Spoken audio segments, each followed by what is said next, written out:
Donc, bonjour à tous, nous allons donc démarrer ce webinaire. L'objet de ce webinaire, c'est à toute personne intéressée par Modelio et ses évolutions, c'est de présenter les nouveautés de Modelio 3.8.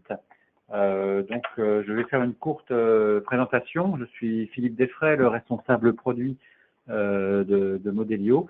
Et avec moi, Tony Marchand, consultant et avant-vente, fera la démonstration des nouveautés Modelio 3.8. Alors, un petit rappel historique, nous n'allons pas remonter à la nuit des temps, qui est 1990 pour un atelier qui s'appelait Objecteering, qui est devenu Modelio en 2009. Mais Modelio a des évolutions régulières, il a au moins une évolution majeure par an, plus éventuellement des petites évolutions mineures. En 2013, Modelio 3.0 a été édité, puis en 2014, Modelio 3.1 est apparu. Modelio 3.1 a introduit les notions de matrice et qui se sont développées au fur et à mesure dans les différentes versions de Modelio. C'est-à-dire qu'en fait, on peut avoir une vue matricielle sur des parties de modèles ou manipuler les modèles via une matrice. L'intérêt d'une matrice, c'est que ça donne des vues transverses et que c'est un outil que tout le monde peut manipuler aisément. En 2014, Modelio 3.2 a été édité et l'apport fondamental a été Constellation. Constellation, c'est l'outil qui permet de gérer le multi-utilisateur et surtout le multi-projet en organisant les équipes et les projets. Et c'est un outil qui permet d'administrer les utilisateurs de Modelio sans qu'il soit besoin de faire aucune administration station de travail par station de travail. C'est un outil client léger qui supporte cette administration. Donc 2015, Modelio 3.3. 2016 est apparu Modelio 3.4 qui renforce les aspects ergonomiques avec des assistants pour aider à créer des matrices et des diagrammes. Et puis avec l'introduction de Modelio Studio, qui est un outil graphique permettant de paramétrer Modelio sans programmation, c'est-à-dire que beaucoup d'extensions ou d'adaptations Modelio peuvent être faites par cet outil graphique. Et ce n'est que dans les cas les plus pointus où on peut aller vers la programmation Java ou Python. Modelio 3.5 a introduit Web Analyst, qui est la partie analyse des exigences, des objectifs du dictionnaire, des termes de Modelio, et il l'a fourni sous forme de client léger, ce qui permet de permettre à beaucoup de participants de collaborer à un modèle au niveau amont, les exigences, les objectifs. Et ces gens-là n'ont qu'à manipuler l'outil client léger qui ne nécessite pas de connaissances en modélisation. Modelio 3.6 a introduit le support du standard Archimate. Donc Modelio est un outil basé sur les standards. Il supportait déjà UML et BPMN et a été enrichi à Archimate à ce moment-là.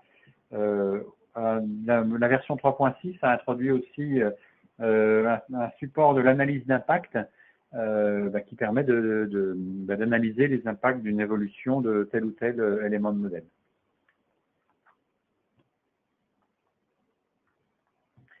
Modelio 3.7 a apporté le support de BPM, Business Process Management, Business Process Modeling, et ce support a été accompagné d'une aide méthodologique, à la fois pour obtenir de belles documentations et puis pour assister les personnes qui font du BPM dans leur travail. Cette version a aussi introduit les notions de métier, qui sont en fait des filtres de l'atelier Modelio selon les expertises. Par exemple, quelqu'un dont l'expertise est plus UML peut avoir ce filtre, ou BPM, c'est un autre filtre, ou Archimate, ou encore quelqu'un qui s'intéresse juste à une vision, par exemple, génération de code Java. Eh bien, ce sont des expertises, des métiers c'est le terme de Modelio. Et pour décrire le contexte d'un profil d'un intervenant, on va employer la notion d'atelier qui combine plusieurs métiers et fournit donc un filtrage, une vue particulière selon la personne qui se connecte à l'outil. La version 3.7 a aussi apporté la vue documentaire. Donc Modelio est un outil très fort pour produire automatiquement de la documentation. La vue documentaire, c'est sur chaque élément de modèle. Cette vue-là nous rappelle tous les éléments documentaires qui sont attachés à ce modèle. Alors on sait dans quel diagramme cet élément de modèle apparaît, quels sont les différents textes, notes, éléments externes comme des bouts de documentation ou des diagrammes attachés à l'élément. Et ceci aide à préparer la documentation et sa génération. Il apporte aussi le journal des versions, qui est un onglet graphique qui donne l'historique SVN des différentes modifications et versions qui ont eu lieu. 3.8, qui est l'objet de cette présentation, donc est apparu dès octobre 2018 et donc est déjà en place depuis un certain temps. Donc Modelio 3.8 apporte des innovations très intéressantes. Un des points importants, c'est l'ergonomie. C'est un sujet sur lequel nous travaillons constamment. Ici, les icônes ont été retravaillées par leur taille, par leur ergonomie, pour être plus visibles et faciliter la compréhension et l'utilisation de Modelio. Quand vous vous connectez à Modelio, vous avez le choix de vous connecter à différents projets au sens de Modelio. Ces projets peuvent être locaux, c'est-à-dire sur une station de travail locale, ou c'est des projets qui peuvent être globaux, partagés avec Constellation. Et ceci a été organisé pour, par exemple, structurer, selon les différents domaines Constellation, les projets auxquels un certain utilisateur peut accéder depuis Modelio sur son poste de travail. Alors, il y a eu l'introduction des liens méthodologiques. Donc, comme je l'ai cité auparavant, Modelio est un outil qui est basé sur des standards UML, BPMN, Archimate et d'autres, hein, SysML et j'en passe. Et en fait, ces standards permettent d'avoir une grande couverture de modélisation, mais ces standards sont définis indépendamment des uns des autres en termes de standards, et il est important de pouvoir les interconnecter pour assurer une cohérence d'ensemble, une grande traçabilité et un support méthodologique global pour un utilisateur qui utilise ensemble plusieurs standards. Et précisément, la notion de lien méthodologique, c'est toutes les liaisons entre ces standards qui vont nous aider de manière ergonomique et cohérente à faire des modèles qui utilisent plusieurs standards. Je vais tout de suite vous donner un exemple de ça. À travers le support BPM, il y a donc deux standards qui peuvent être utilisés, que sont Archimate et BPMN. Archimate et BPMN sont deux standards distincts, l'un fait par l'Open Group et l'autre par l'OMG, et rien n'est dit sur leur liaison étroite. Et le fait qu'on utilise ces notions de lien méthodologique et ce support de Modelio fait qu'on va pouvoir assurer une continuité, une cohérence entre ces deux standards. Ce sera montré en démonstration. Et cette continuité et cohérence est assurée par des liens méthodologiques, précisément, sachant que les liens méthodologiques peuvent être étendus et définis aussi par l'usager s'il veut rajouter d'autres règles par rapport à ce type de besoin, et aussi pour des nouveaux liens au sein d'un même standard. Le support des workflows, c'est quelque chose qui augmente encore le support du travail de groupe et du travail coopératif sur des modèles. Vous savez, un élément de modèle, il peut être créé à l'état de draft et puis subir un cycle de revue-validation selon les procédures internes de chaque organisation.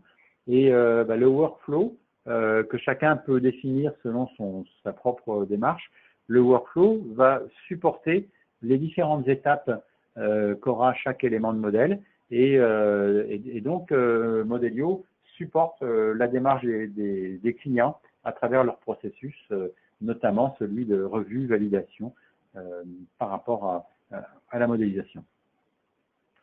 La génération documentaire est encore améliorée et enrichie. Tout d'abord parce qu'on a enrichi nos cibles, à savoir on supporte maintenant une génération PowerPoint. Une génération PowerPoint, c'est quelque chose qui peut être très utile, notamment pour faire des présentations de parties de modèles à des intervenants externes et discuter du contenu modèle, par exemple, un processus métier vis-à-vis des différents participants. Et donc, l'outil produit le PowerPoint. Également, l'éditeur de plan type a été enrichi avec plus de puissance et plus d'ergonomie. Je laisse la parole à Tony Marchand, qui va donc présenter via une démo les évolutions de Modelio 3.8. Voilà, donc la première chose qu'on va voir, eh bien, c'est l'ergonomie. Voilà, on va lancer Modelio tout simplement.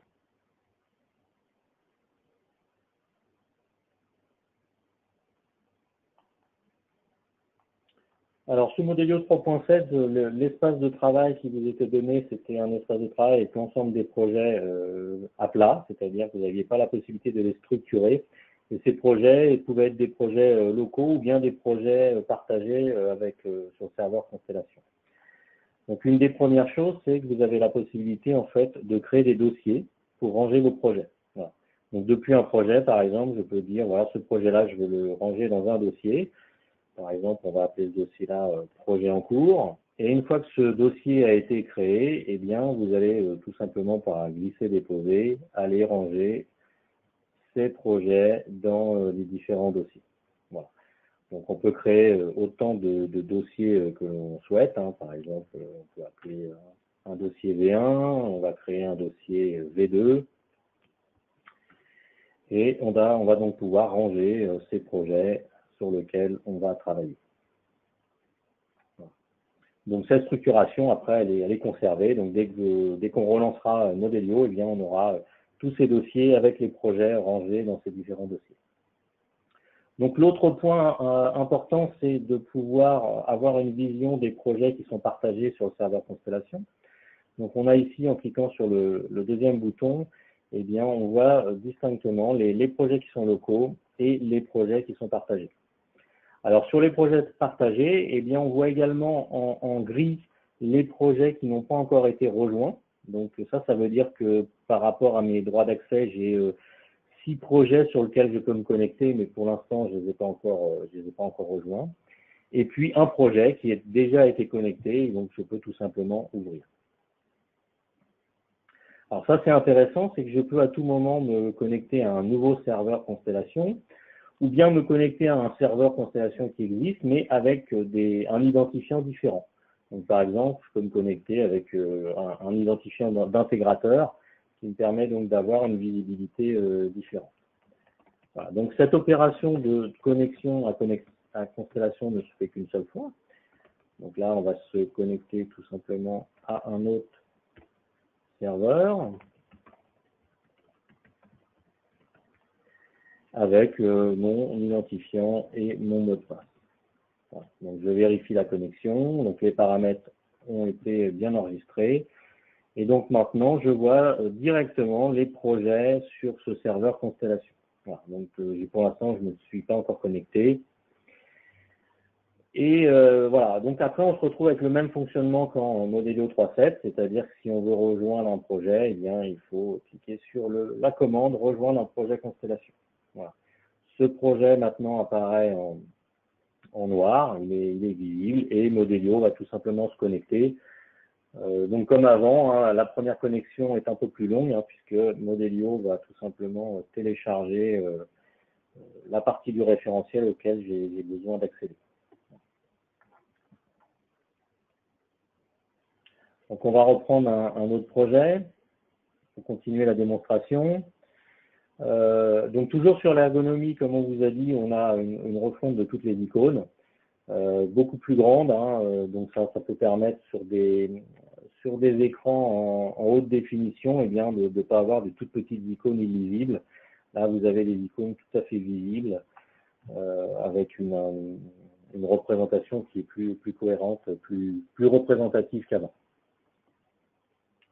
Alors, un des points qui a été amélioré et qui a été ajouté dans la 3.8, ce sont les liens méthodologiques. Alors, prenons un exemple concret. Hein, voilà, en 3.7, si j'avais eu besoin de connecter un processus BPMN avec un processus Archimètre, alors j'aurais déjà pu le faire uniquement que dans l'éditeur de liens.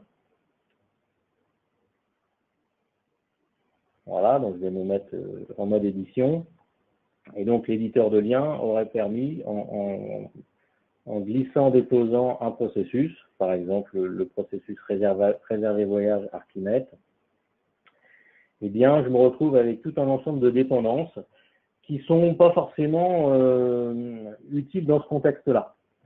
Donc l'intérêt d'avoir les liens méthodologiques, c'est que en fait, il y a des liens bien dédiés à la définition, à la relation entre les processus. Donc Modelio 3.8 en fournit un certain nombre, notamment pour relier donc les processus BPMN avec les processus Archimètre, ou bien comme on va le voir après, les participants, donc les lanes dans BPMN avec les acteurs Archimètre. Voilà. Donc là, j'ai un vrai lien qui a été défini entre deux éléments de deux notations différentes, hein, BPMN à gauche et puis Archimètre à droite. Donc si je regarde en BPMN, voilà, donc je vais ouvrir un diagramme BPMN. Donc là aussi, ce que vous n'aviez pas en 3.7, c'est qu'il n'était pas possible de faire un drag and drop d'un acteur Archimètre dans un diagramme BPMN. Donc ce qui est le cas maintenant.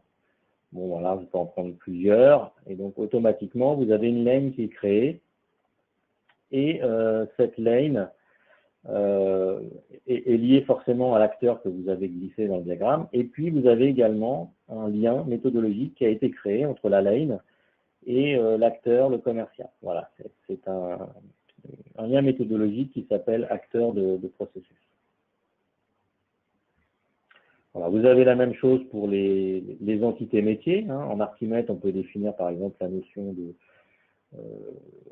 séjour. Voilà, donc je peux glisser et j'ai également automatiquement un lien méthodologique entre un data object qui a été créé, hein, lorsque j'ai fait ce glisser-déposer, et puis l'entité métier que j'ai glissé qui est ici le séjour. Voilà. Donc j'ai le data object qui représente l'entité métier de séjour. Donc tous les éléments Archimètre sont pris en compte maintenant en 3.8. Bien entendu, vous avez toujours la possibilité, si vous faites de l'UML, également de glisser des classes UML. Voilà, par exemple, la notion de commande, vous pouvez la glisser dans une lane.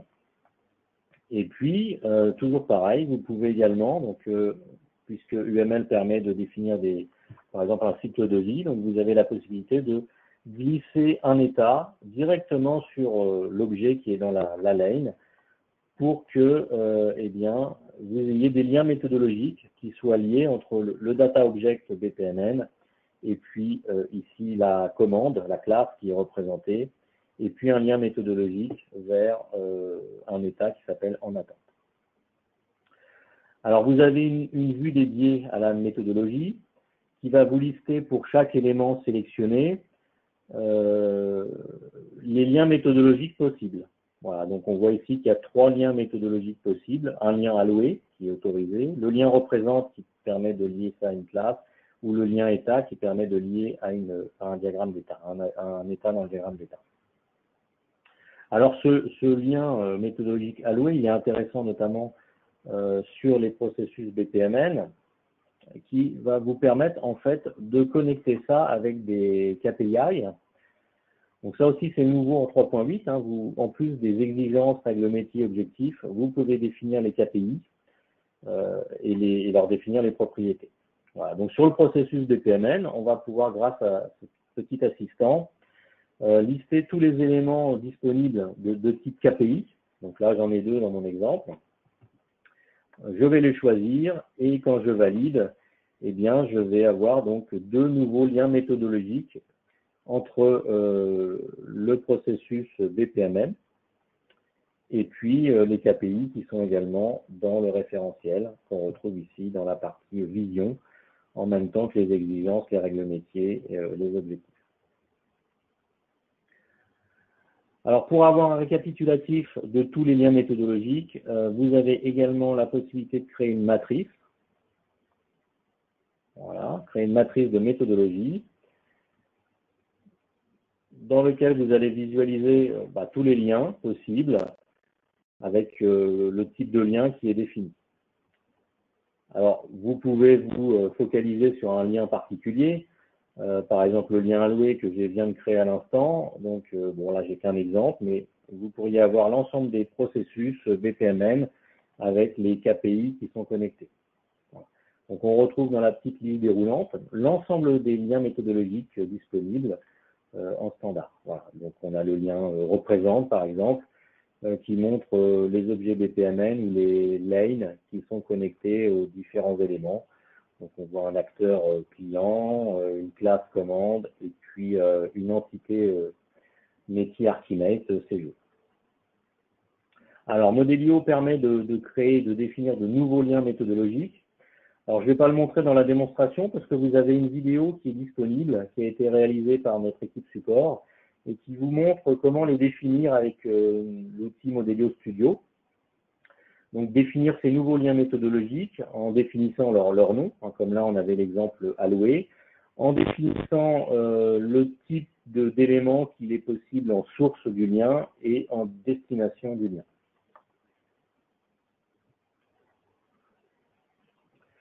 Alors, l'autre évolution sur Modelio 3.8, c'est la notion de workflow. Alors, un workflow, en fait, il n'y a aucun workflow qui est imposé par Modelio. En fait, vous êtes libre de créer le workflow que vous souhaitez. Alors, vous pouvez définir un workflow, un ou plusieurs workflows d'ailleurs, avec Modelio. On fournit donc un outillage qui permet, en fait, avec un diagramme simple état-transition, de définir dans votre workflow l'état initial, l'état final, les différents états et leur transition. Voilà, donc là, vous avez cet exemple-là que vous pouvez retrouver dans la documentation, qui explique en fait la validation d'un élément. Alors, si on explique un petit peu ce workflow, on peut voir qu'un élément va être décrit. Alors, un élément, ça peut être un processus métier, ça peut être une exigence, ça peut être un élément de cartographie. Hein. Ça également, c'est vous qui décidez quel type d'élément peut être inscrit dans ce workflow. Donc la personne qui va documenter l'élément, eh bien, va mettre l'élément dans un état rédaction en cours. Lorsque sa rédaction sera terminée, l'élément sera mis dans l'état prêt pour revue. Dans ce cas, les relecteurs concernés seront notifiés pour cette revue. Après cette revue, ces relecteurs pourront mettre l'élément dans l'état final, donc l'état prêt pour publication, ou bien dans l'état à corriger. Voilà. À chaque fois, ils pourront mettre un petit commentaire pour spécifier les corrections qui seront nécessaires pour que l'élément soit correctement documenté. Voilà. Et après correction, les éléments repasseront à l'état prêt pour revue et enchaîneront un nouveau cycle de revue, correction ou de validation finale et de prêt pour publication. Voilà, donc ça c'est un exemple. Une fois que cette définition est établie, en fait, ce workflow peut tout simplement être archivé pour Constellation. Et donc, on verra un petit peu plus tard dans Constellation comment mettre en place ce workflow et définir la configuration pour les différents utilisateurs. Pour finir sur cette définition, on peut noter également qu'on a un explorateur de workflow qui va permettre notamment de décrire chaque état et de définir sur quel type d'éléments est applicable le workflow. Voilà, donc dans mon exemple, mon workflow est applicable sur tous les éléments analystes, c'est-à-dire exigences, règles métiers, objectifs KPI, sur les processus BPMN, et puis sur tout type d'éléments d'architecture d'entreprise, donc des éléments Archimède. Voilà, donc une fois que ce workflow est défini et configuré, on va retourner dans le projet dans lequel ce workflow est disponible. Alors, comme je vous l'ai dit, le workflow est disponible sur les exigences. Donc, vous avez un onglet dédié au workflow qui permet de visualiser l'historique des changements d'état. Voilà, donc il y a déjà eu des actions qui ont été faites. On voit quand ces changements d'état ont eu lieu, on voit dans quel état se trouvent les éléments et qui l'a fait. Voilà. Par exemple, si je vais sur cette exigence extensibilité offre assurance, on retrouve tout l'historique. Et puis également, on peut changer l'état. Voilà. Alors, si vous vous souvenez bien, dans le diagramme d'état, il y a des fois, il y a plusieurs états possibles. Voilà, quand je suis prêt pour, quand je suis dans l'état prêt pour revue, eh bien quelqu'un qui fait une relecture, il va soit dire voilà, il y a un problème, il faut corriger l'élément, ou bien l'élément peut être publié. Donc là, on imagine je suis relecteur, je constate des erreurs sur l'exigence, et donc je vais soumettre un commentaire pour dire que l'exigence doit être à nouveau modifiée. Et je valide ce changement d'état. Voilà. Donc on voit maintenant dans l'historique, le 29 à 17h30, donc on a un nouveau changement d'état pour cet élément-là. Alors pour avoir un récapitulatif, une synthèse de l'ensemble des éléments dans le workflow, on a une matrice de synthèse qui permet de voir l'ensemble des éléments qui sont accès au workflow avec dans quel état ils sont au niveau du workflow. Donc on retrouve par exemple extensibilité offre assurance qui est maintenant dans l'état à corriger. Et puis d'autres éléments sont dans l'état initial, rédaction en cours ou prêt pour revue.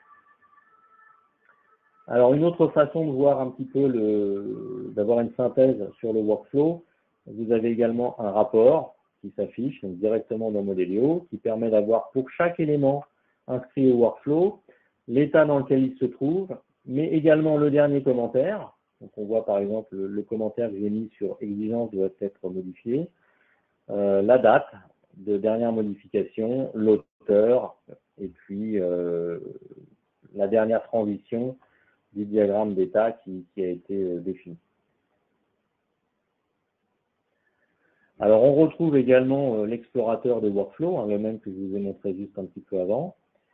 Alors qui se complète notamment, c'est-à-dire que pour chaque état maintenant on peut voir les exigences ou tout élément qui sont dans le workflow.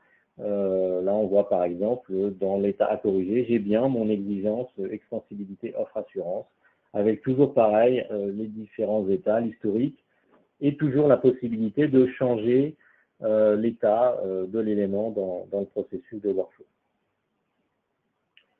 Voilà. Éventuellement, vous avez également la possibilité de faire un export au format Word ou HTML. Voilà, donc on peut extraire toutes les informations qui sont dans Modelio, toujours liées au workflow.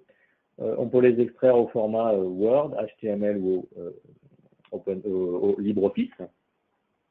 Voilà, vous pouvez avoir plusieurs workflows à documenter. Hein. Donc dans mon exemple, j'en ai qu'un seul, mais là, vous pouvez spécifier le workflow que je veux documenter et puis les différents éléments que je souhaite voir dans ma documentation. Voilà. Donc on va générer tout ça et puis on va passer en revue un petit peu le contenu de la documentation.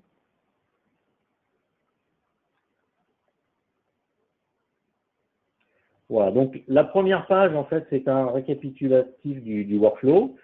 Ça fait un export du diagramme d'état. Ça explique sur quel type d'éléments le workflow est disponible.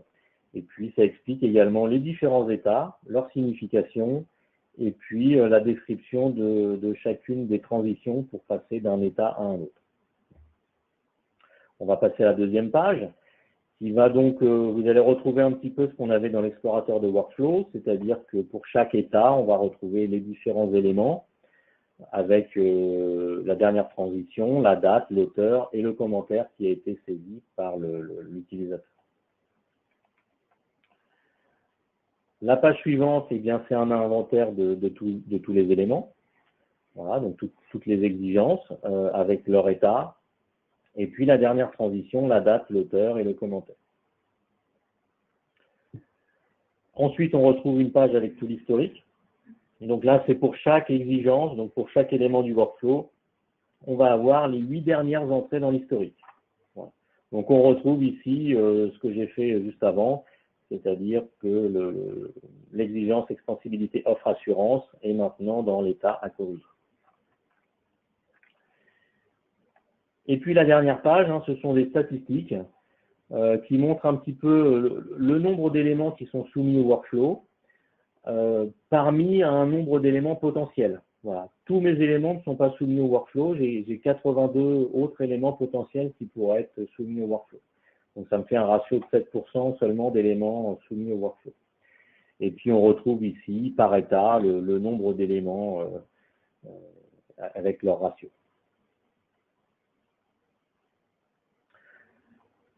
Alors tous les éléments ne sont pas soumis au workflow, c'est vous qui décidez à un instant T de dire voilà, cette exigence, ce processus BPMN doit être soumis au workflow.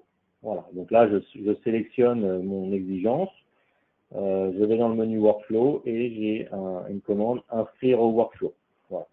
Toujours pareil, il peut y avoir plusieurs workflows, donc je sélectionne le workflow sur lequel je veux inscrire l'élément et puis je mets un petit commentaire prêt à documenter par exemple. Voilà.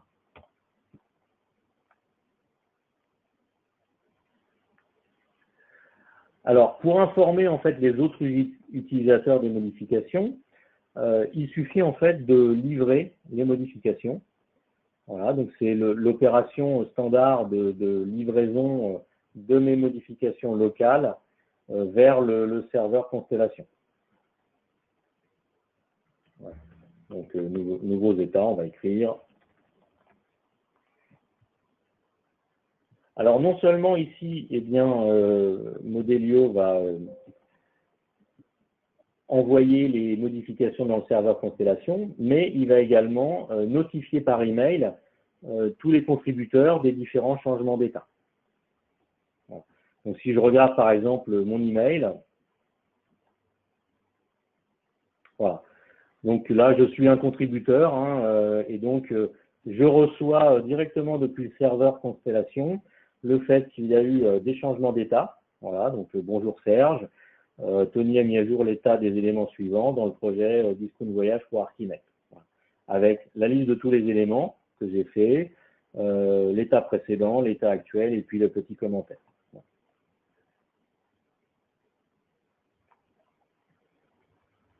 Alors, pour définir un petit peu cette configuration, ça se fait à ce moment-là sur le serveur Constellation directement. Donc là, en tant qu'administrateur, je vais me connecter sur le serveur pour vous montrer un petit peu comment on peut configurer le workflow par rapport à tous les utilisateurs. Donc là, c'est l'ensemble de mes projets. Donc le projet qui nous intéresse, c'est celui-ci, Discount Voyage pour Archimède. Alors un petit rappel quand même, sur les projets, vous avez la possibilité de définir des profils utilisateurs. Voilà, donc là non plus, c'est pas imposé, c'est vous qui choisissez. Donc là, dans mon exemple, j'ai les managers, j'ai des invités, j'ai des experts métiers, des architectes, des urbanistes. Voilà. Donc ces profils utilisateurs permettent en fait de définir les droits d'accès aux différentes parties du référentiel. Peut-être des choses ne sont pas visibles ou bien je n'ai pas d'accès en lecture-écriture sur certaines parties du modèle. Donc ces profils utilisateurs sont également utilisés pour le workflow. Alors une fois que j'ai défini mon workflow, comme vous l'avez vu tout à l'heure, eh bien j'ai la possibilité de l'ajouter à mon projet. Donc cette opération a déjà été faite, c'est pour ça que je pouvais l'utiliser. Et puis vous allez pouvoir configurer le workflow. Voilà. Donc configurer le workflow, c'est tout simplement dire pour chaque profil utilisateur, quels sont les profils qui ont droit de changer certaines transitions, donc de passer d'un état à un autre. Donc, les petits ronds verts indiquent que la personne, le profil utilisateur a le droit de faire le changement d'état. Donc là, on voit que les managers ont le droit de changer toutes les transitions, donc de passer d'un état à un autre, surtout le workflow. On voit que les invités, à l'inverse, n'ont le droit de faire aucune modification dans les changements d'état. Et puis, vous pouvez voir que vous pouvez paramétrer précisément, dire voilà, les experts métiers, par exemple, n'ont pas le droit de mettre l'élément dans l'état rédaction en cours. Donc ça, c'est la première étape, c'est le changement d'état directement dans Modelio. Et ensuite, il y a les notifications par email. Donc on voit pour chaque transition, par exemple sur l'inscription workflow ou bien sur la dernière, c'est-à-dire dire que l'élément est publié, on voit que tous les membres du projet sont notifiés. Et puis ici, on a décidé que pour les autres transitions, c'était uniquement les profils concernés par l'état suivant qui seraient notifiés par email. Voilà, donc ça évite bien entendu que tout le monde, tous les membres du projet reçoivent tous les mails de notification alors qu'ils ne sont pas concernés par les changements d'état dans le workflow. Voilà. On peut également, vous le voyez, notifier par email les administrateurs du projet. Alors pour finir, la dernière nouveauté dans Modelio 3.8, eh bien c'est la génération de documentation. Alors comme on vous l'a dit au tout début, vous avez maintenant la possibilité de générer des documents au format PowerPoint. Voilà, donc toujours avec le même module Document Publisher. C'est toujours basé sur la notion de plan type qui va permettre en fait de définir quels sont les éléments du référentiel qui doivent être extraits et comment doit être définie la présentation PowerPoint. Voilà.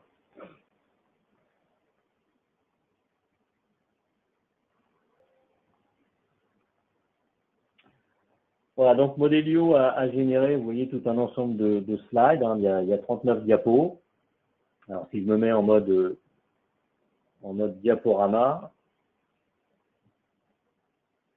voilà, donc on peut voir que, alors on a un diagramme par diapo avec en titre de la diapo, eh bien, le nom du diagramme, et puis en contenu de la diapo, le diagramme lui-même. Alors, ce n'est pas uniquement ça, hein, c'est-à-dire que vous pouvez également trouver dans les commentaires, vous le voyez ici, les commentaires sont également générés. Alors, dans notre exemple, en fait, on génère tout simplement la description des différents éléments qui sont affichés dans le diagramme. Alors, tout ça est bien entendu paramétrable. Alors, on va tout simplement lancer l'éditeur de plan type. On va créer un nouveau plan type. Alors, on va dire que ce plan type-là est basé sur les packages. Alors, la nouveauté, c'est que avant, vous n'aviez que la possibilité de définir des documents, donc des documents de type Word, HTML ou bien LibreOffice. Et donc maintenant, vous avez la possibilité de définir des présentations de type alors PowerPoint ou bien les présentations OpenOffice, LibreOffice. Alors pourquoi on a ce nouveau nœud? Tout simplement parce que on a des nouveaux types d'éléments à générer. En PowerPoint, on va générer donc des diapositives. Voilà. Une diapositive, elle a une disposition. Hein, elle peut avoir juste un titre, elle peut avoir un titre, un sous-titre, un titre, un contenu, un titre de contenu, une section, ou bien avoir une diapo vide. Voilà. Donc prenons le cas le plus usuel, hein, c'est le cas qu'on avait ici dans l'exemple que j'ai généré. On a un titre, un contenu. Et bien ici, on va créer dans le plan type les différentes zones à remplir. Voilà. Donc il va falloir remplir le titre, le contenu et la zone commentaire. Alors le titre, ça peut être tout simplement, eh bien, on va prendre un nœud de production de type paragraphe dans lequel on va générer le nom de l'élément. Donc là, ça n'a pas, on a le même fonctionnement qu'avant. Pour le contenu, eh bien, on va par exemple générer les diagrammes. Donc là aussi, c'est un petit peu le même fonctionnement qu'avant, c'est-à-dire qu'on va créer un nœud de navigation de type métamodèle, qui va me permettre ici de spécifier que je souhaite avoir les diagrammes.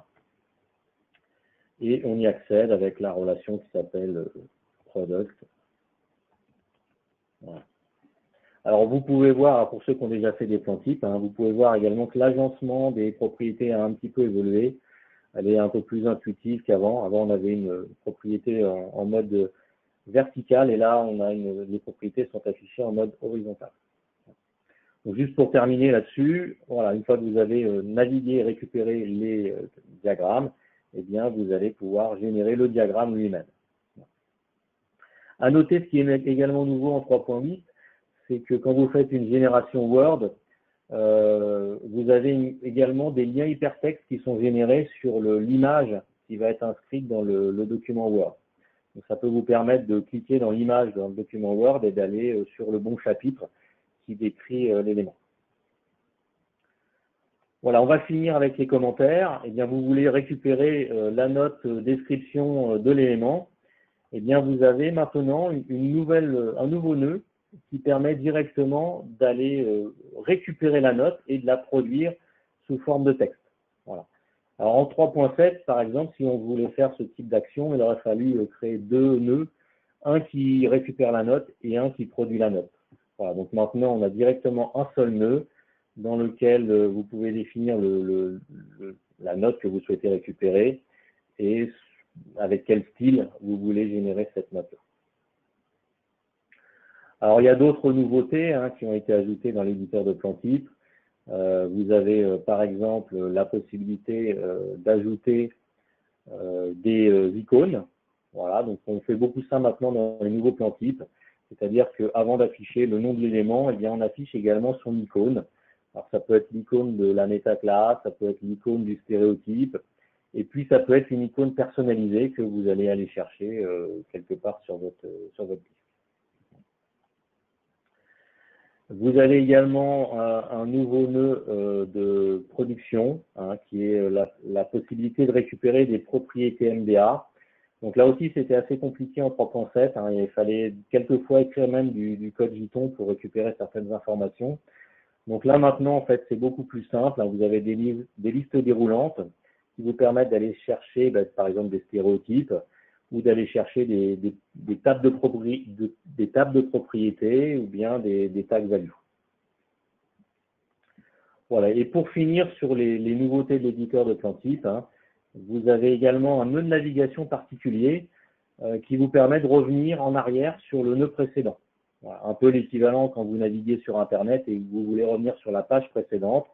Et bien là, vous avez un nœud qui vous permet tout simplement d'aller dire, voilà, je souhaite remonter sur la diapo pour continuer la génération.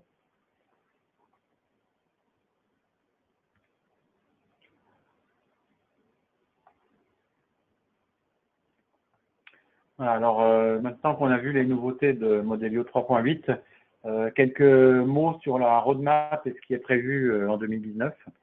Alors, en 2019, il y a deux évolutions majeures qui sont sur lesquelles nous travaillons. Une première, c'est que nous allons sortir éminemment une version dédiée à RGPD. Vous savez, la réglementation générale pour la protection des données. Et donc, toute entreprise doit respecter RGPD, sinon l'entreprise risque des sanctions, notamment en cas de fuite de données sensibles. Et donc, il se trouve que l'aspect RGPD peut être pris de plusieurs angles, et il y en a un qui est pris sous l'angle l'architecture d'entreprise. C'est-à-dire que quand vous faites un modèle d'architecture d'entreprise, vous avez modélisé le métier en accord avec l'architecture applicative et en accord avec l'architecture technique de votre entreprise, c'est-à-dire vous avez le SI, vous avez les processus métiers, les acteurs, les données, et donc vous avez une matière très utile pour réfléchir à RGPD et pour pratiquer ce qu'on appelle le privacy by design, c'est-à-dire dans votre modèle lui-même de prévoir la gestion du risque et de protection par rapport à RGPD. Donc ça, c'est très intéressant parce que vous pouvez le prendre dans deux sens. Soit vous partez de l'architecture d'entreprise et vous faites votre modèle RGPD, soit vous partez de vos registres RGPD qui sont obligatoires pour toutes les entreprises, et de ces registres RGPD, eh bien, vous pouvez construire un modèle ciblé RGPD sur lequel vous pouvez bâtir votre architecture d'entreprise. C'est-à-dire votre architecture d'entreprise sera cohérente et validée par un existant qui est obligatoire. Alors, l'outil Privacy Model, qui est en fait Modelio spécialisé pour modéliser les notions RGPD, comme le DPO, comme les données sensibles, comme les responsables de traitement, qui sont des notions RGPD, eh bien, Modelio le supporte par un support de modélisation dédié. En fait, c'est Archimate qui a été spécialisé pour RGPD. Alors, ça, c'est un outil, mais Softeam Software en propose deux autres. Il y en a un, c'est un outil support du DPO. Vous savez, le DPO, c'est le Data Privacy Officer. C'est la personne qui est responsable RGPD pour l'entreprise et qui doit en transverse faire collecter toutes les données sensibles, les responsables de traitement, expliquer à quoi servent ces données sensibles dans l'entreprise, quelle est la politique de conservation et expliquer aussi quel est le traitement du risque par rapport à ces données. Eh bien, ce DPO a fort à faire parce qu'il doit le faire sur tous les départements de l'entreprise, toutes les business units, et il doit déléguer à des responsables de traitement dans les business units la collecte de ces informations et leur maintien en cohérence. Donc, l'outil Privacy DPO, c'est un tableau de bord central qui est un outil client léger qui gère l'ensemble des données RGPD, gère le travail de collaboration de l'ensemble des interlocuteurs dans l'entreprise et est capable de produire les registres obligatoires RGPD. Il est aussi capable de reverser ces produits, ces registres qui ont souvent une forme Excel, in fine. La CNIL leur fournit un format obligatoire. Il est capable de les reverser et d'initialiser son référentiel à partir de ça. Donc cet outil a un pont avec Privacy Model. Et donc le modèle peut être créé à partir des registres RGPD, registres CNIL, et réciproquement, le pont permet à partir du modèle d'initier l'outil Privacy DPO et de produire les registres CNIL. Troisième outil, c'est l'outil de gestion du consentement. Vous savez que chaque usager, chaque personne concernée par les SI, comme par exemple un client pour toute entreprise qui fait du business to consumer, du B2C, un client peut demander à l'entreprise quelles données privées avez-vous sur moi, et il peut même dire s'il vous plaît, retirez mes données privées de votre base d'information. Et donc ça, c'est un travail difficile et lourd et qui va être supporté par l'outil Privacy Consent. Donc cet ensemble, Privacy Model, Privacy DPO et Privacy Consent constituent une chaîne complète pour le support RGPD dans les entreprises. Alors l'autre nouveauté très importante qui va sortir sur Modelio, c'est Modelio SaaS, c'est-à-dire Software as a Service.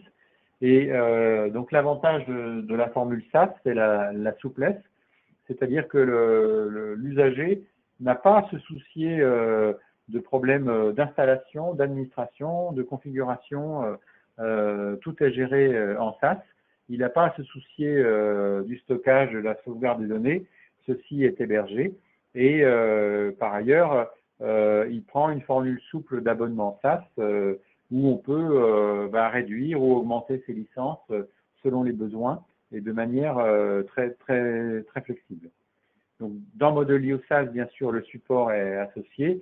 Il y a différents niveaux de qualité de service, bronze, silver et gold. Et puis, il y a 3 mois d'engagement minimum pour quelqu'un qui prend un abonnement SaaS. Ceci parce que il y a un effort initial de notre part pour mettre en place l'hébergement. Mais au bout de ces 3 mois d'engagement minimum, il peut faire des évolutions possibles au mois le mois, ce qui est une grande souplesse.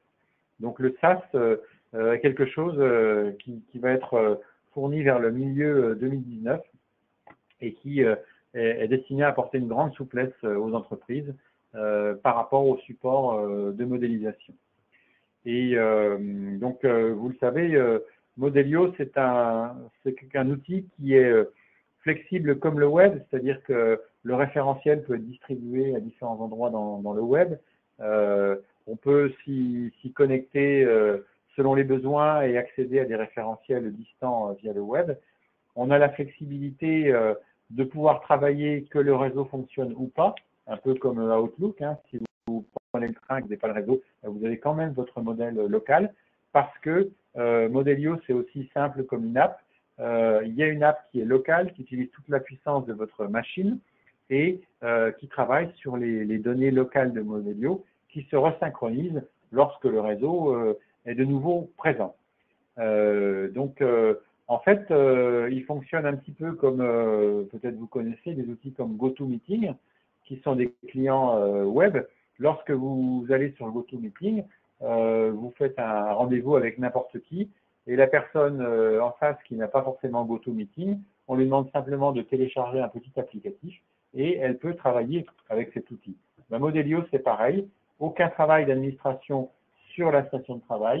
La personne nouveau venue sur un projet SaaS, eh bien, elle se connecte via le web. On lui demande de charger un applicatif qui sera allégé par rapport à Modelio actuellement et elle pourra collaborer avec le reste des équipes.